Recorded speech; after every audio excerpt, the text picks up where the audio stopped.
Թեմի առաջնորդին ձերբակալել են, նրան կալանքի են տանում,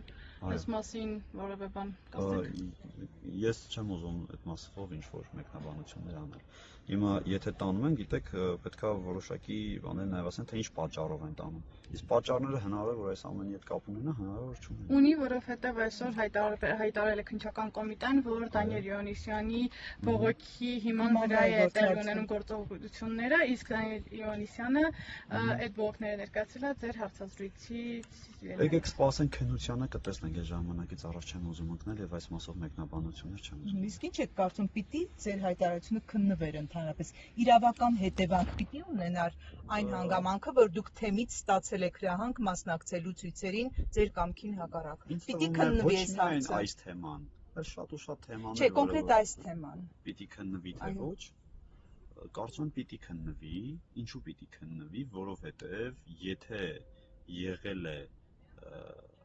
ազատության նկատմամբ ճնշումներ մարդու խոսքի, իրավունքի եւ